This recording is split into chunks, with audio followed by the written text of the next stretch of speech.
We want to bring you now tonight's original with in-depth reporting on a topic we've been keeping an eye on. We've talked about the metaverse on this show. You've got some experts now, some of them who are becoming more and more worried about how safe it is, especially for younger people. And it's coming as Meta, formerly Facebook, tries to address a real-world issue that's bleeding into their VR platform, sexual harassment. Maura Barrett talks with one woman in the UK who actually experienced some of this virtual sexual assault on the platform. Watch. Today, we're going to talk about the metaverse. Meta, formerly Facebook, sees a new world of opportunity in the metaverse. You're going to be able to do almost anything you can imagine.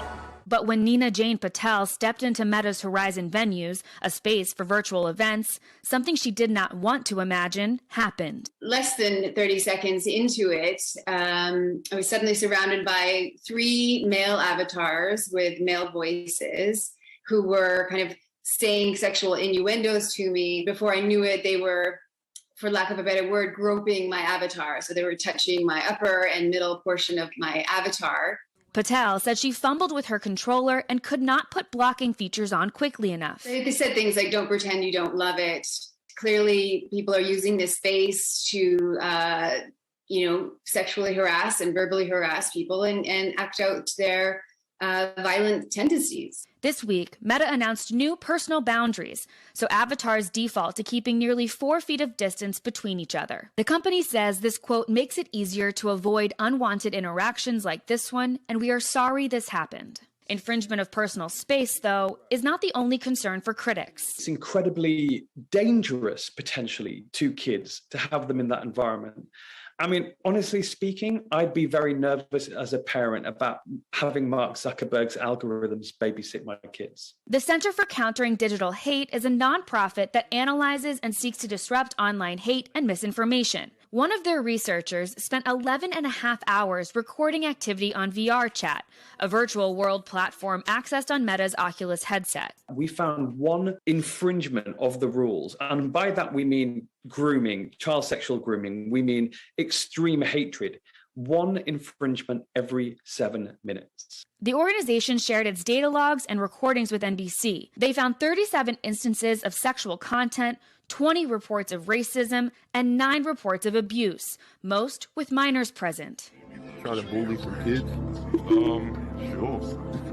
Right there, that little 12-year-old right here. He must learn. Instances of hate speech, homophobia, misogyny, and rape were also reported in the virtual world. Age limits in these spaces vary.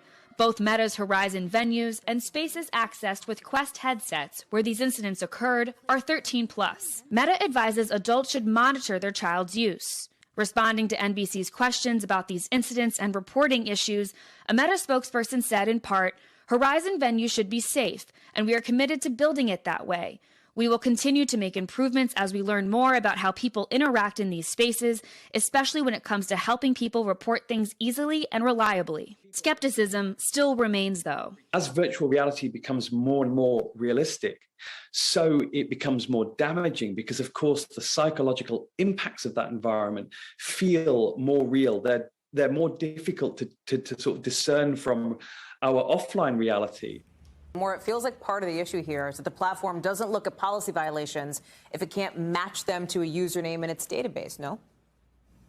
So this is something that the Center for Countering Digital Hate was really concerned about, because as you're reporting issues in real time, you can obviously see a user that you're interacting with, and you've seen usernames, right, Hallie? There's often jumbled numbers, and you can see that right in real time. But if you choose to report it after the fact, that's something that this center was really concerned with. Specifically, they found over 100 incidences and infringements over that 11-hour period, and were only able to successfully report about half of them. And now Meta does point out that when you do report something like this, in the report will include a recording of several minutes of your last experience. So they have that on the record as evidence, for example. And they also have other safety precautions currently in place in addition to those personal boundaries that we saw added here. You can block a specific user. You can mute them without reporting them necessarily. There's also an option where you as a user can transport yourself to a safe zone. So you can kind of take a beat away from an interaction if you need to physically, in the virtual world, I guess, remove yourself from that. And they also note that there are trained